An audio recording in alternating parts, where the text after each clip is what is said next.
C'est un curieux breuvage commercialisé depuis plusieurs semaines par celle qui est à l'origine de sa conception. Moi, je prends du collagène parce qu'il est juste super pour la peau.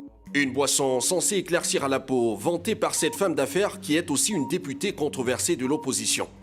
À 34 ans, Nouran Foster, qui dirige une entreprise de cosmétiques, est au cœur d'une vive polémique depuis qu'elle a lancé cette boisson qui promet aux femmes une peau plus blanche, plus belle et plus jeune. Elle contient à peu près 5 produits. Donc, vous avez le collagène, vous avez l'alpha-arbutéine, vous avez le glutathione, vous avez la boisson minceur en enzymes. Ils sont totalement certifiés, ils sont bio, toute sécurité, vous buvez, vous n'avez pas de soucis.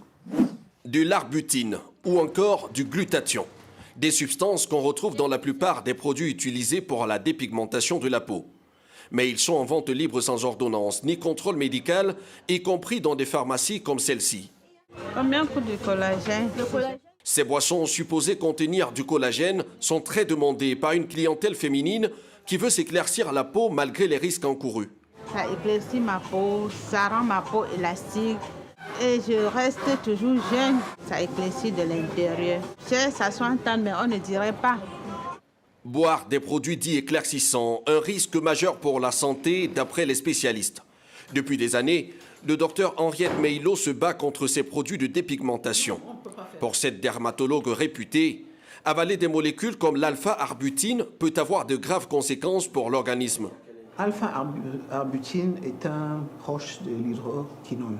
Donc c'est un produit qui est utilisé pour dépigmenter la peau.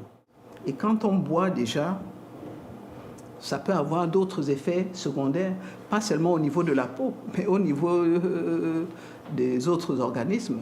Parce que la dépigmentation n'a pas d'effet seulement uniquement au niveau de la peau. Ça peut entraîner d'autres maladies. Il y a l'hypertension, il y a le diabète et le cancer de la peau. Dans sa boutique, la députée et femme d'affaires Nouran Foster affirme que la consommation de ces boissons dites éclaircissantes est bien autorisée au Cameroun. Et malgré la polémique, le ministère camerounais de la Santé n'a jusqu'ici pas eu de réaction officielle.